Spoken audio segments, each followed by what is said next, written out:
మామూలుగా గత కొంతకాలం నుంచి హైదరాబాదు కూడా టెన్స్‌లో ఉంది. హైదరాబాద్‌లో ఆహ్, స్లీపర్ సెల్స్ ఉన్నాయి. తర్వాత లేదంటే యుద్ధం గాని పెరిగితే హైదరాబాద్ మీద కూడా అటాక్ చేయొచ్చు అన్న ఒక వాతావరణం అయితే హైదరాబాద్‌లో కనబడింది. దీనికి ఒక కారణం ఏందంటే, దేశంలో కాశ్మీర్ తప్ప ఇంకే రాష్ట్రాల్లో కూడా ముఖ్యమంత్రులు అత్యవసర సమావేశం ఏర్పాటు చేయలేదు. ఇక్కడ రేవంత్ రెడ్డి అత్యవసర సమావేశం ఏర్పాటు చేయడం, సెన్సిటివ్ ఏరియాస్‌ని దృష్టిలో పెట్టుకోవడం, ఇవన్నీ రేవంత్ రెడ్డి చేయడంతో దాని తర్వాత మీడియా కూడా హైదరాబాదులో అనేక డిఫెన్స్ స్థావరాలు, నేను చాలాసార్లు కూడా మన దాంట్లో చెప్పాను ఏవేవి ఉన్నాయి కూడా, అనేక డిఫెన్స్ స్థావరాలు ఉన్నాయి కాబట్టి ఇక్కడ సెన్సిటివ్ ఏరియా, ఇక్కడ అటాక్ జరిగే అవకాశం ఉంది అనేది కూడా అన్నారు. నేను చాలాసార్లు చెప్పాను కూడా, అది పాసిబుల్ అయితే కాదు. ఎందుకంటే ఫస్ట్ వార్ అనేది మనకి ఇంటర్నేషనల్ బార్డర్కి దగ్గరున్న ప్రాంతాల్లోనే ఉంటుంది. పాకిస్తాన్కి మనకి ఇంటర్నేషనల్ బార్డర్ 3323 కిలోమీటర్లు ఉంటుంది. అక్కడ బార్డర్ స్టేట్స్ ఏవైతే ఉన్నాయో, రాజస్థాన్ కానీ, గుజరాత్ కానీ, పంజాబ్ కానీ, జమ్మూ కాశ్మీర్ కానీ, ఆ ప్రాంతాల్లో ప్రధానంగా యుద్ధం ఉంటుంది. దాని తర్వాత ఇలా మెల్లగా సౌత్ ఇండియాకి వ్యాపిస్తుంది. సో మన 1500 కిలోమీటర్ల దూరంలో హైదరాబాద్ ఉంది పాకిస్తాన్కి. కాబట్టి హైదరాబాదు డేంజర్ అయితే కాదు అనేది నేను కూడా చాలాసార్లు చెప్పాను. కానీ రకరకాల వార్తలు అయితే వస్తున్నాయి. కొత్తగా ఒక వీడియో వైరల్ అవుతుంది. దాదాపు నేను చూసిన టైంకి 20 లక్షల మంది ఆ వీడియోని చూశారు. ఎక్స్లో అది ఒక షోనీ కపూర్ అనే ఒక అతని ఐడి నుంచి ఉందన్నమాట. ఆ ఐడిలో పెట్టారు ఆ వీడియోని. ఆ వీడియోలో ఏముందంటే, ఓల్డ్ సిటీలో ఒక హస్బెండ్ ముఖం కనబడట్లేదు, హస్బెండ్ అని చెప్తున్నాడు అతను. భార్య ఏదో పని చేసుకుంటుంది మంచం మీద కూర్చొని. అది ఒక స్మాల్ పేదల ఇల్లు లాగే ఉంది. ఆ ఇంట్లో ఇతను వీడియో తీస్తున్నాడు, ఆమెని తీస్తూ మాట్లాడుతున్నాడు. అదేంటంటే, ఈమె టెర్రరిస్టు.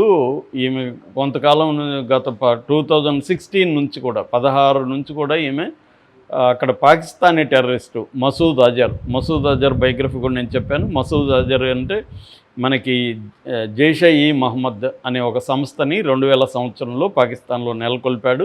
ఆ తర్వాత 2001లో పార్లమెంట్ అటాక్లు కానీ, 2019లో పుల్వామా అటాక్స్ కానీ, ఇలాంటి అనేక వాటికి ఆయన బాధ్యుడు. ఆయన మన దేశం జైల్లో 1994లో అరెస్ట్ అయ్యి 99లో మనం కాఠ్మండు నుంచి ఢిల్లీకి వస్తున్న విమానాన్ని హైజాక్ చేయించి కాందహార్కి తీసుకెళ్ళి ఆయన విడిపించుకున్నారు.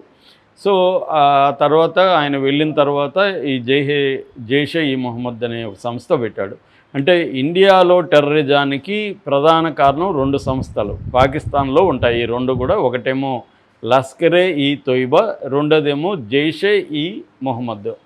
ఈ ఈ జైష్-ఇ మొహమ్మద్ సంస్థ ఫౌండరే ఈ మసూద్ అజర్.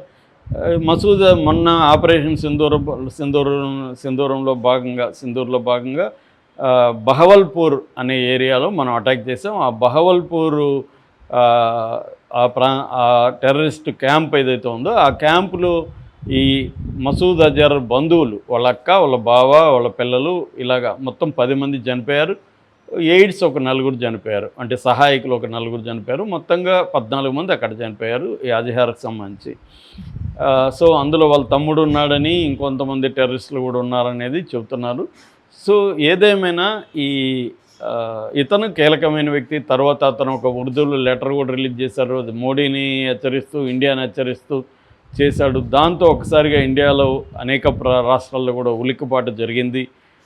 అట్లాగే హైదరాబాద్లో కూడా, గతంలో కూడా హైదరాబాద్లో ఏమైంది, మనకి టెర్రరిస్ట్ యాక్టివిటీలు జరిగాయి. 2007లో మెక్కా మసీదు, 2007లోనే గోకుల్ చాటు అండ్ లుంబిని పార్క్ ఒకే రోజు ఒకే టైమింగ్లో 2 చోట్ల జరిగాయి.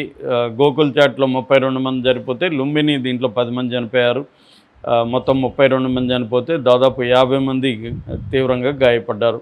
ఆ తర్వాత 2013లో దిల్సుఖ్ నగర్లో బాంబ్ బ్లాస్టులు జరిగింది. అందులో కూడా చాలామంది చనిపోయారు. ఇలాగా హైదరాబాద్లో బాంబ్ బ్లాస్టులు జరగడం, తర్వాత ఎన్ఐఏ, నేషనల్ ఇన్వెస్టిగేటివ్ ఏజెన్సీ అనేకసార్లు హైదరాబాద్లో దాడులు జరిగింది. లేటెస్ట్గా అంటే 2023లో ఎన్ఐఏ దాడులు జరిపింది. మొగల్పురా, మీరా చౌక్, భవానీనగర్ ఇలాంటి ఓల్డ్ సిటీ ఏరియాస్లో దాడులు జరిపి ఐసిస్ ఐసిస్ అంటే Islamic state of Iraq and Syria. ఈ ఐసిస్ సింపథైజర్లు. అట్లాగే పిఎఫ్ఐ అంటారు. పిఎఫ్ఐ అంటే పాపులర్ ఫ్రంట్ ఆఫ్ ఇండియా. ఇదొక ఇస్లామిస్ట్ ఆర్గనైజేషన్, టెర్రరిస్ట్ ఆర్గనైజేషన్. ఈ రెండు టెర్రరిస్టులకు సంబంధించిన సింపథైజర్సు, వాళ్ళకి హెల్ప్ చేసిన వాళ్ళు పాత బస్తీలు ఉన్నారని కొంతమంది అరెస్టులు కూడా చేసింది.